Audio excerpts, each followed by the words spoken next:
کرنا، اپنے آپ سے سوال کرنا، دوسروں کے اوپر نہیں ڈالنا، پہلے میری حالت کیا ہوگی، میری حالت کیا ہوگی، اپنے آپ سے سوال کرنا۔ اللہ قیامت کا دن ہوگا، سب کے سب پریشان ہیں، چیخ رہے پکار رہے، اللہ اس گرمی میں بھی ہوں، اللہ تیری آواز جب آئے گی، اگر تیری آواز سن کر میں سجدہ کرنے کی کوشش کروں اور اگر میں سجدہ نہ کر سکوں، میری کمر سیدھی کی سیدھی ہی رہ جائے، میری کیا حالت ہوگی؟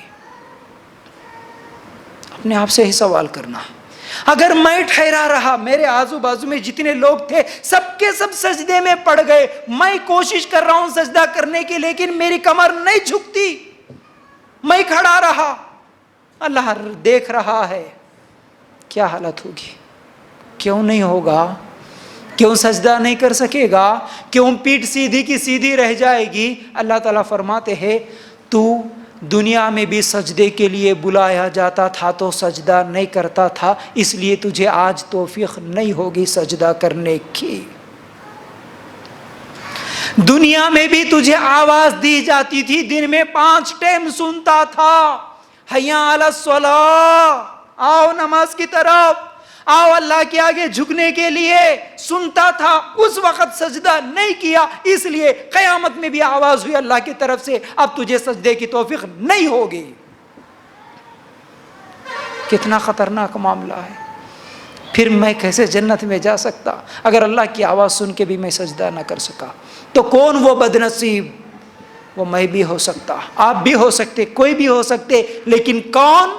جو دنیا میں نماز نہیں پڑھتا تھا، 5 ٹائم کی نماز دنیا میں نہیں پڑھتا تھا، وہ سیدھا رہ جائے گا، اس کو جھکنے کی توفیق نہیں ہوگی، یاد رکھو۔ پھر اسی طرح اللہ تعالیٰ سورہ مدثر میں بھی کیا فرماتے ہیں؟ کل قیامت کے دن کچھ لوگ جنت میں جائیں گے، جب کچھ لوگ جہنم میں جائیں گے، جنتی لوگ جہنم میں جلنے والوں کو دیکھیں گے، دیکھ کے پکاریں گے، اے جہنم میں جلنے والوں، تم تو ہمارے دوست تھے، تم ہمارے پڑوسی تھے، کیا ہو گیا، تم جہنم میں کیوں جل رہے؟ کیا پکار رہے؟ ما سلککم فی سقر، تمہیں دوزخ میں کس چیز نے ڈالا؟ وہ جواب کیا دے رہے ہیں؟ قالوا لم نک من المصلین، اور جواب دیں گے کہ ہم نماز نہیں پڑھتے تھے۔ ہاں تھے تمہارے پڑوسی، تھے تمہارے رشتہ دار، لیکن ہم نماز نہیں پڑھتے تھے، جہنم میں جائیں گے، کیوں؟ کیونکہ نماز نہیں پڑھنے کی وجہ سے، یاد رکھو اس بات کو۔ اسی طرح ایک آخری آیت اور بڑی اہم آیت ہے، سورہ ماعون ہے، ہم سب پڑھتے ہیں سورہ ماعون، ارائیت الذی یکذب بالدین فذلک الذی یدع الیتیم ولا یحض علی طعام المسکین فویل للمصلین۔ ویل ہے، جہنم کی ایک وادی کا نام ہے ویل، فویل للمصلین، ترجمہ دیکھو، ویل ہے، جہنم ہے، مصلین کے لیے، نماز پڑھنے والوں کے لیے، بول رہے اللہ تعالیٰ۔ ہاں، نماز پڑھنے والوں کے لیے جہنم ہے، بول رہے اللہ تعالیٰ۔ یہ کیسی بات ہے؟ نماز پڑھنے والے جہنم میں جائیں گے؟ نماز پڑھنے والے جہنم میں جائیں گے؟ ہاں بالکل جائیں گے۔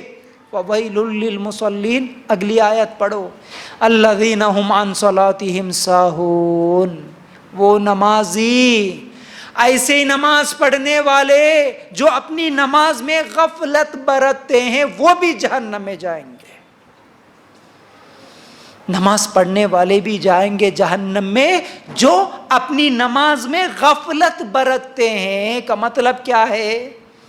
دن میں 1 پڑھ لیا، 4 چھوڑ دیا، 4 پڑھ لیا، 1 چھوڑ دیا، 3 پڑھ لیا، 2 چھوڑ دیا، مرضی میں آئے جب پڑھا، مرضی میں نہیں آئے تو چھوڑ دیا، بور لگا تو چھوڑا، موڈ نہیں ہے تو چھوڑا، فنکشن میں گئے تو چھوڑا، سفر میں گئے تو چھوڑ دیا، مرضی کی نماز پڑھا۔